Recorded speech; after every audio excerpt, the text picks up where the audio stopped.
Hey, everybody, on today's episode of Madge Unmuted, we're talking about career pivots and the Sabres. Go Sabres.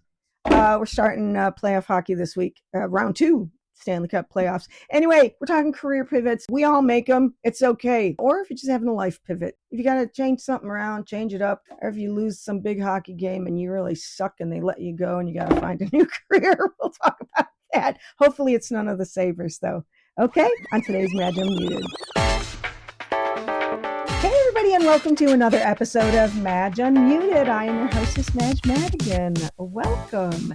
You know, I had a thought last week. What do you do when you need to have a career pivot or a life pivot or, whatever kind of pivot, but mostly a career pivot? Because I know I've had a lot of those. I've had this thought 8 million times throughout my life. What do I do next?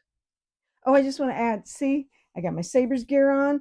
Tonight's the first night of Sabres round 2 game 1 against the Canadiens. Look what I got. Although I don't have it full. I got my Sabres beer saber. That's one good thing about your daughter working for the NHL.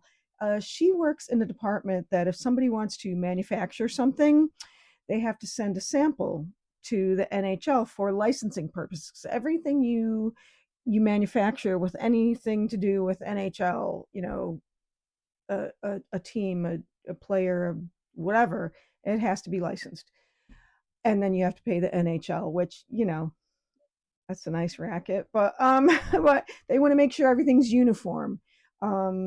They always want, the logos are always looking right. The color is right. The stitching is right. I mean, there's like a huge long list. Anyway, the cool thing is that after they get these samples of things, they just put them in a closet. They say yay or nay, and then they just put them in a closet. And then once in a while, they clean out that closet. So I said, anything you have, any Buffalo Sabres, I will take. So I get cool shit all the time. One is this, you can see Sabres warm-up jacket. And this was an Eddie Bauer and by Coca-Cola, I don't know. And then so it was funny, when I got this Sabre, they were not available at the moment. This was like, I don't know, a couple of months ago. They had like sold out, and people were like, when are you going to bring these back? And people were selling theirs on eBay for like, $300. I'm not exaggerating. So then she sent me this one. Whoa! Anyway, go Sabres. Okay, so I had a thought. What am I going to do next? I have this thought like once every couple of months. I do this podcast, right? And I'm also part owner in a bar that John and I own. And I also do I do freelance marketing work, social media, any other stuff. Hit me up if you need something done. I'll quote you a price. It ain't free. That's the other thing. Everybody wants everything for free all the time. Okay. Are you going to work for free? No, I don't think so. I'm not either. But living here in the Kirk of Dunn, there's not a whole lot of opportunities to do freelance work. I'm always looking for extra work. Until this podcast gets, world famous and whatnot.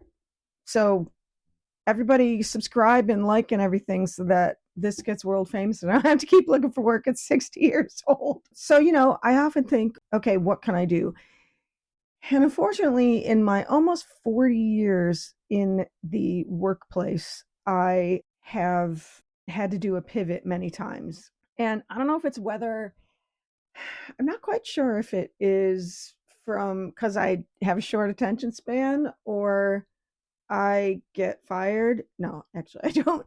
Although I think I did a couple times in the beginning, or what it is. I think a lot of times it's been survival. So after my ex-husband vanished, and I got divorced. I got divorced first, and then he vanished, and I was the sole income or sole provider, and just one income.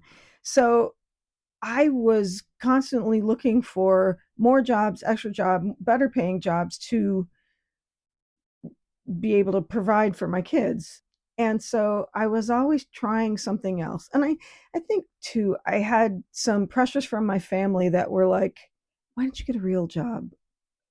Well, okay, doing marketing is a real job. But so then it was always like, well, you could make a lot of money in sales. Well, I would try sales. I fucking hate sales. Fucking hate sales with a passion. And I'm terrible at it. So why do it? Quite honestly, those were the kind of jobs that I would get fired because, I wasn't making my quota. I wasn't doing well. I just don't have that killer instinct. I cannot ask people to buy things they do not need. I can't do it. Yeah, you don't need this. It's kind of expensive. You don't need. I'm a terrible salesperson. That's why I kind of suck at selling this podcast all the time because I can't, always be like, everybody watch me. I try really hard and sometimes I do it a little bit, but mostly I'm like, I can't do this shit. More like, everybody watch me, please watch me. Hey, I'm so great. I'm kind of like, well, if you have the time, tune in. I've changed my career so many times and I had this fear when I was growing up. I grew up in a baby boomer family. Oh, my voice is so grovelly today. Yeah, the RFK Jr. thing going today. I I thought like you go to college, you pick one career and you stay in that career until you retire or die, whichever comes first. And I think that caused a lot of anxiety with me because I always thought, oh God, I can't change, you know, I'll burst into flames or something. I don't know. I just thought I was so afraid of doing the wrong thing. So anyway, when it came to survival, I had to do whatever I could. And so many times, I don't know, like I said, I I think it's part ADHD, part panic of what am I going to do? And let me tell you, I have tried so many things. I made a list, and this doesn't even count the different jobs within that discipline. so so these are the jobs and careers I have had for almost next year will be 40 years that I got out of college the first time after 4 years of college. So first I was in TV, radio, marketing, various admin assistant jobs, stay-at-home mom, print sales, real estate, property management, real estate, retail, more marketing, writer, magazine editor, magazine assistant editor, magazine editor, stand-up comedian. I think that was more of a hobby because I never make any money off that. Childcare. I actually went and worked at a daycare center. More marketing, bar owner, marketing, podcaster, and marketing. So there were actually other things in there because a lot of times I had multiple jobs. I had multiple jobs to try and make ends meet, 2, 3, 4, whatever. I'm really tired. I'm really tired. And I would love to have one thing that totally sticks. Like bar owner, it would be great, but we tend to not take a lot of dividends after. I mean, because it's me and John, and then our manager. So most of what's left over goes to them. We hardly make anything, but we try. Come to Stick and Rudder more so that I can have more money. Um, but anyway, there's been some really big pivots, and a lot of times I've been so stumped. And right now is kind of one of them again. The biggest pivots I've had in my life. Let me know down in the comments if you've had any, and if you've had any big pivots. Now I will tell you what the biggest points were, but they were usually precipitated by something. But I'll let you know. My first big pivot was leaving radio and TV. I went to college for radio and TV, and then when I got out, I was working at one TV station, then another TV station. No, at one TV station, and then another TV station, then another. I worked at three TV stations, then a group of four radio stations, and then I left because I was starting to have babies, and radio and TV was becoming so corporate like it is now. Um, it it lost all its fun, and people were buying up corporations were buying up stations and then consolidating all the stations in one market, and so there was a lot of job redundancy. So instead of in one market there'd be four four people in the market had a job of a business director or sales assistant. I don't know. I'm trying to some of the job titles you wouldn't understand, like traffic director, which is actually not anything to do with traffic on the street. It has to do with commercial traffic. Anyway, there'd be four people in town doing that. They'd consolidate all the jobs, and they just had one person doing it for all the stations. So a lot of people lost jobs. I was tired of it, and I wanted to be a stay-at-home mom. So I did some admin assistant work for a couple of months. Then I just stayed home full time. And then I stayed at home for a few years. And then after that, I started doing a little bit of marketing here and there. At the time, this was in the 90s, mid 90s, realtors started sending out postcards all the time to, excuse me, to people that lived in the community. And I had just like Microsoft Publisher. And, boy, if you knew how to use Publisher and your printer, you were like high tech. So I just, bought some postcard paper and printed out all these things, then printed off labels, whatever they gave me. And, that became my thing. And that's how I got into real estate eventually. But anyway, then I was doing all these other things. And my God, that was like, I don't know, that was like 99. Then by about 2012, I had gotten divorced. I was living in Denver, moved back here. My ex disappeared, all kinds of things. But the next thing I decided was to become a writer because I just felt the need. And everybody was like, "You're a really great writer." I had a blog and that was really quite popular. And I don't write that anymore because I don't know, nobody reads blogs. And I guess, I don't know, do you read blogs? Do people still read blogs? So I was a writer and I thought, oh, here's a way to make some good money if I just take like all these old writings of mine and compile them in a book.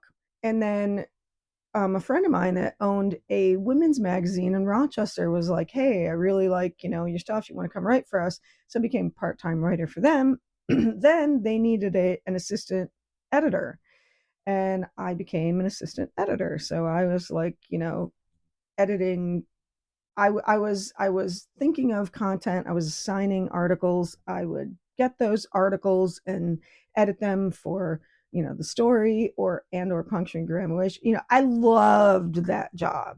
Loved that job. But the the magazine wasn't enough to give me a full time job and make a lot of money at it. So I kept trying to make the writing thing happen for a long time. So within that too, though, here's where I got in. My kids were starting to be in high school, and I was like, I've always wanted to do this stand-up comedy thing. Let me try that. So, because the people were like in my writing, oh, you're so funny. But like since I was a kid, I wanted to do this stand-up. So I went to some open mic contest things, and I like won like the first two couple of times I was in it. But it just got I just realized like this is not going to be an easy job, and it's not something that you can do with kids at home still. Um so, and plus it was kind of, the scene was very misogynistic, and it was very cutthroat and condescending, and it was just like really toxic. I just didn't have the stomach for it at the time. Um, So that those were my, and then the other big leap, big career pivot I took was doing the podcast. And I'm still doing it. I'm 6 years into this. Actually, wait, 2020. Yeah, that in August it'll be 6 years. Holy crap, that I've been doing this podcast. I did one briefly before that, and it's working out pretty well, but not enough to give me this great big comfy lifestyle that I want. So I need more subscribers, everybody, because I want to retire. I would still want to do this and retire from doing all these other little shit jobs. So please like, subscribe, share, all that stuff, and watch. So as I said, there were some turning points in my life that made me want to do these career changes. It's kind of a which came first, the chicken or the egg. No, it was really pretty much the turning points in my life came first, and then the career thing. Panic in my adult life was a lot of the career thing, because trying to be a sole provider for my kids was I was I it was huge anxiety and panic. I when my ex disappeared, I had no other money than what I was earning for three kids. So I had to do some food stamps and whatnot, but I was still working, so I had to resort to whatever I was doing. But I was always, I wish in those times. Here's my little bit of advice for anybody who is thinking of a career change out of desperation. Don't don't be desperate. Just calm down. Don't panic. Don't make any knee jerk decisions. I did that sometimes. I took some jobs that were completely wrong for me, and I had a feeling about the person that was hiring me. A lot of marketing was done by like people who were sole proprietors, and a lot of times sole proprietors think they know everything. Not all, but a lot. And they were like really overbearing, really controlling, misogynistic, micromanaging, and I had a feeling that I didn't really jive with the person, but I'm like, I need a job. I need a job. So I take that job, and it worked out exactly how I thought it was going to be. The person was fucking horrific. And I ended up, you know, I didn't some of them I didn't quit right away, because I was like, I can't not have a job. So I would desperately look for something. Some of them I kind of wish I had quit right away, because the person was downright abusive. That I do kick myself for, but there's times in life you got to do what you got to do. Um, I had two bosses. One I did quit because this woman was literally screaming at me in an office filled with a few other people, and they all, like, their mouths were just dropped open, and I was like, nope, not doing it. And after I had explained to her several things, and then all those people were like, and they all ended up quitting or getting fired because she was so abusive. And she was this raging narcissist. Um, I could tell you so much more about her. She was just awful. And then there was another guy that was just like that. And I tried to quit a couple of times, and he kept saying, no, just work. You just work for me a couple of more weeks, so you will can train the next person or whatever. And I was like, no, I can't. He's like, well, how about a rate? He just kept trying to manipulate me. Finally, the last time I walked out, and he's like, no, I'll pay you $500 extra if you just stay and train this person. And so I went back for like a day or whatever I promised him. And he's like, well, I'll give you, X amount of money. And I did. And he never paid me. He's like, oh, well, all of a sudden my board said I can't pay you. He was so full of shit. There's no board. There was no board. I worked for you for the last 6 months. I was your right hand person. There was no board. You were full of shit, and you just bamboozled me. Back to what I was saying. Don't panic, because I wish I'd gotten into these positions with these people that I knew I shouldn't have. I know I know a lot of people have had that. Have you had that where you take a job where because you know you have to have a job, but you knew it wasn't right, or you knew the boss wasn't right or whatever, but you just took it. And I don't know. I wish I hadn't, but I didn't think I could afford to do that at the time. I don't know. Hindsight is 2020. Should I have just kept collecting another week of unemployment or whatever? Because I knew the person was going to be awful, or should I just take it because I needed to? I know you all have your own feelings on this. I know a lot of you are like, no, just take job, because that's my parents were like that. No, just take the job, just take the job. When I knew wasn't going to be right, and it wasn't. And I'm not talking like just wasn't right. I'm talking like downright abusive and horrible. But what I'm telling you, if you're in this position, just think about it for a second. Don't panic. I wish I hadn't. The other turning points I had, of course, was when I got divorced. That was, panic too. I was so like feeling like I was going to be Miss Independent. I don't need my ex-husband anymore. I'll get a job, and I don't need you. Well, that was the dumbest thing I ever could have done in my entire life. I should have just said, because I had moved out to Denver. I was a stay-at-home mom.